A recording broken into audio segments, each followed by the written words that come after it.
When we talk about the origins of Judaism, we have to ask ourselves, how far back does the Jewish religion go for real? I mean, obviously they trace their history of Genesis all the way back to the beginning and show that God interacted with mankind from the very start of our existence. However, the Jewish religion itself, how far back should we trace it? If you look at the inside of Michael Malloy's Experiencing the World's Religions, there is a chart, and you see that Judaism on this chart goes all the way back to prehistory, so predates history, as well as Hinduism does the same.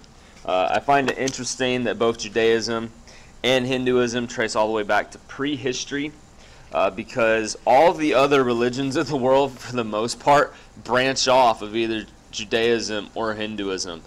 So Christianity, Islam, branching off of Judaism, and then Hinduism getting Sikhism, Jainism, Buddhism, those religions. And then even more modern religions like Mormonism, Jehovah's Witness, branching off of Christianity, which of course branches off of Judaism. So it's all traces back to either Hinduism or Judaism, basically. And so the question, though, for the Jewish religion, how far should we go? It all depends on what you think about the destruction of the temple in Jerusalem in 70 AD. So some people would say this is the dividing line of Judaism. We have biblical Judaism and then rabbinical Judaism. Biblical Judaism is the temple-based religion practiced in Israel. So when the temple was there was a specific religion that was practiced. And then rabbinical Judaism is the practice of the religion in the home and synagogue. So when the temple is destroyed, what do the Jews do when they don't have the temple upon which all of their ceremonies and rituals and sacrifices and feasts were required to be centered upon? What do they then do? Well, they move into the synagogues and into homes and begin to practice the faith the best that they can in that setting without the temple. Biblical Judaism itself can also be divided into two time periods. The first period is the nomadic wandering, where Abraham was called by God, beginning in the desert then, with Abraham wandering, not having this promised land which was promised to his descendants. And then, of course, the time period where the Jews were wandering in the desert, all the way then into the promised land, where they then established a temple. And that entire first temple, then, that entire era of the first temple, so from Abraham's call all the way through to the first temple, is considered the first period of biblical Judaism. 586 is when that period ends. That's the beginning of the Babylonian exile. The temple is destroyed. At this point, when they are in exile, there becomes a stronger focus on the scriptures and the creation of the synagogues. So even though they didn't have the temple, they didn't forsake their faith. They turned to the scriptures, the word, the words of God that have been given to them via Moses, and then the prophets that God's raising up during this period of exile as well. Rabbinical Judaism then is after the destruction of the second temple. Technically it's the third temple, because the second temple was then replaced by Herod's temple. So the destruction of the third temple, 70 AD, moves us into the rabbinical Judaism period. From 100 AD to 1800 AD, scriptures were the basis for the rabbis. Rabbi means teachers, so the teachers focus on the scriptures. They don't have the temple, they don't have the priesthood anymore, so they're not sacrificing without that temple and the Levitical order. Midrash is a term which means interpretation, so it's applying the scriptures and interpreting them in their current state. How should we live out and practice what is commanded, let's say in Leviticus and Deuteronomy, without the temple, to put these practices into place, without the priesthood? So they interpreted the text to apply to their current setting. That's Midrash. Reform period kicks off 1800s time frame. There began to be a questioning of traditional Judaism as modernization came about, with the advent of technology, with the diaspora, the Jews being spread all over the globe. What do we do now in this modern era? Does it all really need to apply when we're told not to start a fire on the Sabbath, does that really mean that we can't turn on our cars to turn? Because obviously when we start a car, there's a little bit of sparks, right? Can we not turn on lights because that's electricity? Would that be considered starting a fire? So, well, what all do we really need to keep now in this modern era?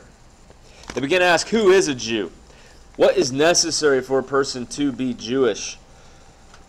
What's essential to Judaism? Do we need to keep it all or not in this modern context? Those are all questions they began to ask. For the Jews themselves, what is their sacred text? They refer to as the Hebrew Bible. Bible means books. The Hebrew Bible is divided into 3 sections. The Torah, the Nevi'im, and the Ketuvim. You take the first letter of each of those, T and K, and then you put in the vowels. And the Hebrew Bible officially then would be called the Tanakh. So something I think is very important to know. The Torah is what a lot of people think the Hebrew Bible is. They say Torah and think they're referring to the whole Old Testament. It's not. The Torah is the first 5 books. Torah, people usually interpret or translate to be the law. However, a better translation would be teachings or instruction. So God's teachings. When you read the first 5 books of the Bible, it's not just law. There is a lot of gospel in there as well, which is why I point that out and begin to stress that to you. Just because some translations like the NIV in English always take the word Torah and interpret it as law, that doesn't mean we should do such.